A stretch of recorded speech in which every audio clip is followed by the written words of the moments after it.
ini sudah ada bayangan, yaitu dari arwah dari yang sudah tenang di surga itu merasa meminta menuntut keadilan. Sampai orang itu mengaku, biasanya seperti itu, tidak akan bisa hidup enak. Orang yang pernah membunuh, setelah itu dihantuinya tuh sangat luar biasa oleh orang yang dibunuh ini. Ya gue berfirasat sesuai firasat gue, kalau Jessica itu bukan pembunuhnya.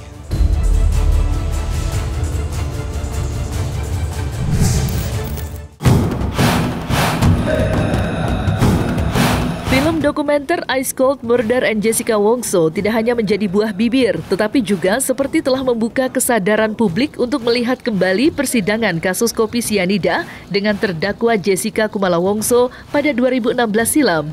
Seperti diketahui, Jessica dijatuhi vonis 20 tahun penjara lantaran dituding membunuh temannya, Mirna Salihin.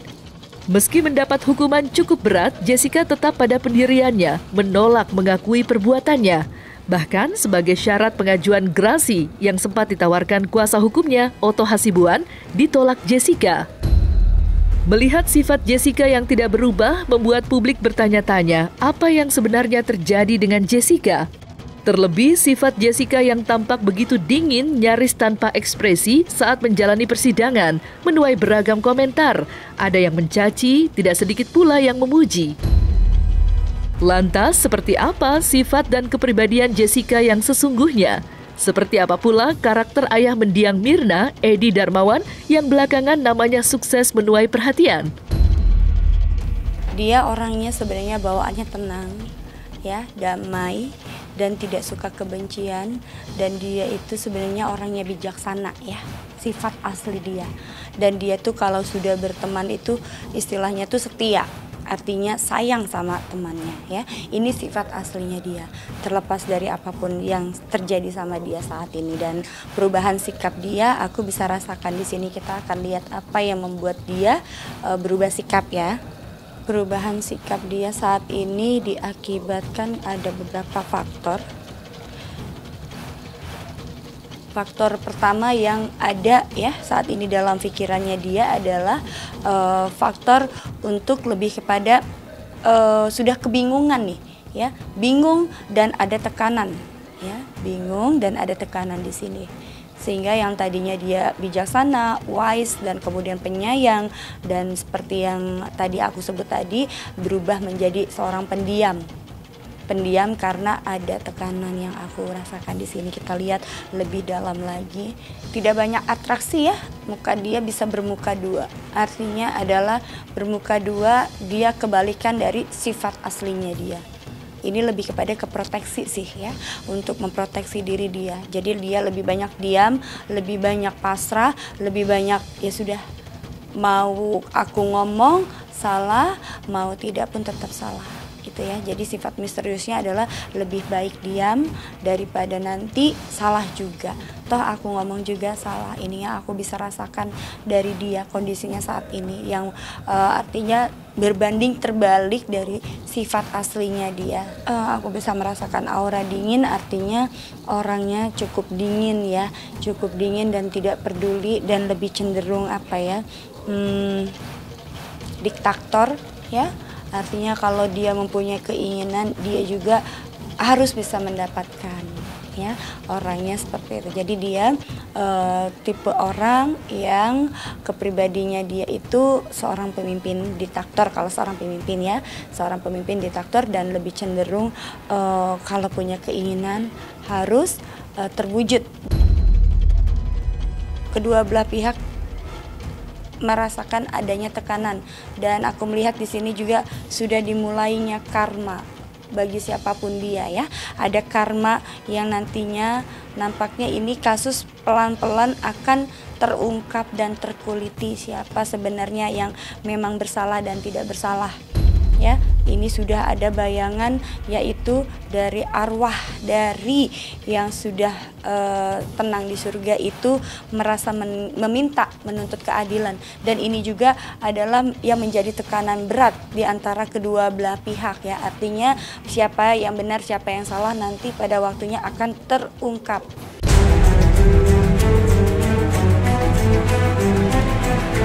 Jauh sebelum film dokumenter Ice Cold Murder tayang dan menuai perhatian, Wirang Birawa atau yang dikenal sebagai Master Firasat yang dengan tegas mengatakan jika Jessica bukanlah otak di balik tewasnya Mirna Salihin. Ucapan paranormal itu pun viral sampai-sampai ia mendapat teror. Lantas, benarkah Wirang Birawa siap untuk berdebat untuk membuktikan jika Jessica bukanlah pelaku di balik tewasnya Mirna? Ya gue berfirasat sesuai firasat gue, kalau Jessica itu bukan pembunuhnya, bukan pelakunya. Nah, terlepas dari sisi lain, di luar dari kapasitas gue, ya memang tidak ada bukti untuk hal tersebut. Isunya yang beredar seperti itu. Dari rangkaian sampai terjadinya pembunuhan itu, juga tidak ada bukti yang jelas dan kuat. Nah, meruntut lagi ke belakang, saya melihat rangkaian terjadinya sidang, terus beberapa statement yang ada di film itu juga. Ya, tampaknya saya makin yakin kalau firasat saya itu benar. Ya, gue diteror, gue diteleponin, ada beberapa orang penting yang tidak bisa saya sebutkan, telepon gue, WA, minta gue harus take down postingan Instagram gue saat itu. Dan hari ini Instagram gue hilang, tapi gue gak akan berhenti, gue terus bersuara. Yang gue suarakan adalah suatu fakta yang memang harus diungkapkan karena di sisi lain ada orang yang dirugikan.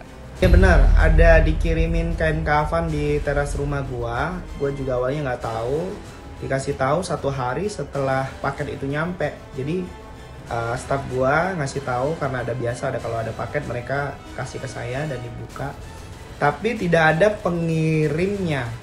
Jadi paket itu datang, saya tanya ke security juga nggak tahu, tadi ada orang pengirim paket, setelah kita buka nggak ada data pengirim. Data pengirimnya cuma nama gua, Wirang Birawa penebar hoax gitu doang. Setelah dibuka ternyata cuma kain kafan. Ya udah gue berpikir, oh ya udah berarti ini ada hubungan dengan orang yang kemarin neror gua juga gitu. Kan tidak ada bukti kuat di sana menjelaskan bahwa dia pelakunya. Ya, saya tidak membahas di luar dari kapasitas saya karena itu bukan ranah saya. Tapi yang jelas, apapun itu hasilnya harus melewati rangkaian sesuai aturan hukum yang berlaku gitu ya. Sah-sah aja, itu kan anggapan banyak orang. Saya juga punya firasat, jadi saya membuat statement. Tapi kalau ditanya, boleh nggak firasat menjelaskan secara detail rangkaian yang terjadi, fakta sebenarnya? Saya siap untuk menerima tantangan debat. Kalau seandainya ada sidang ulang, saya siap jadi saksi ahli, tapi ahli firasat. Nggak tahu tuh gimana runtutannya, tapi saya siap menjelaskan kenapa saya membuat statement firasat bahwasanya dia bukan pelakunya.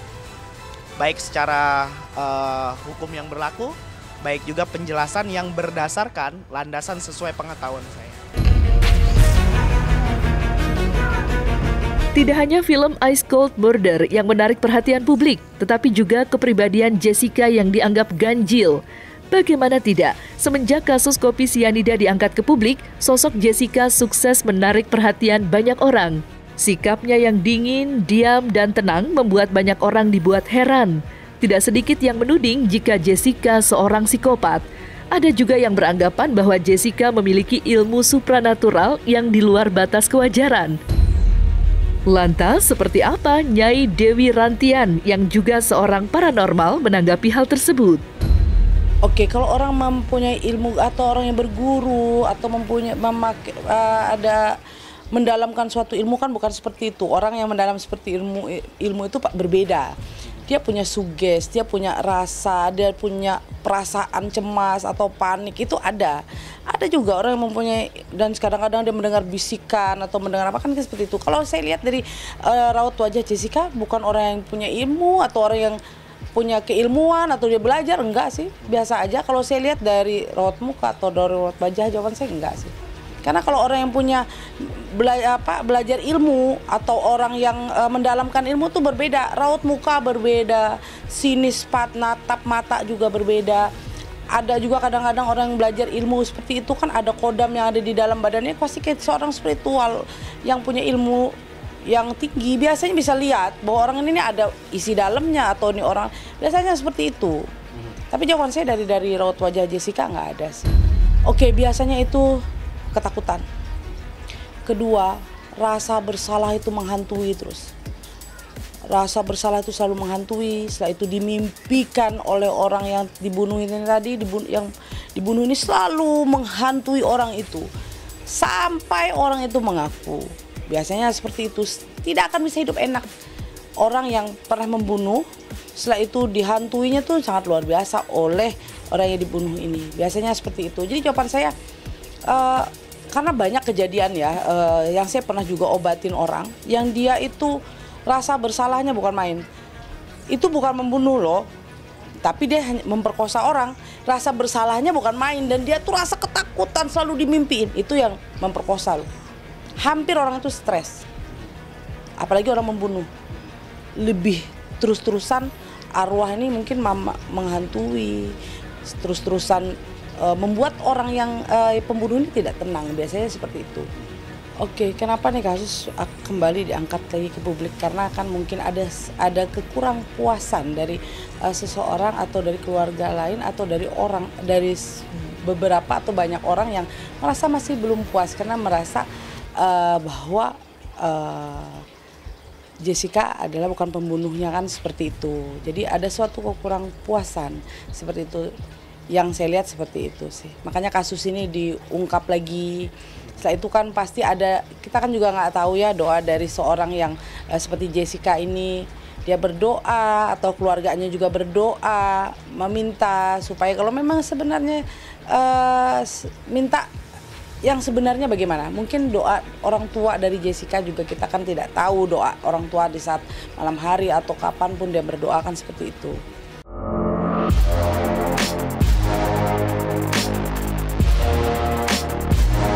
Nah, selesai sudah Cumi Lovers? Saksikan terus Cumi Camp In-Depth, kabar lengkap, mendalam, dan akurat dari narasumber terpercaya. Dan jangan lupa untuk like, subscribe, dan juga share channel YouTube Cumi Cumi.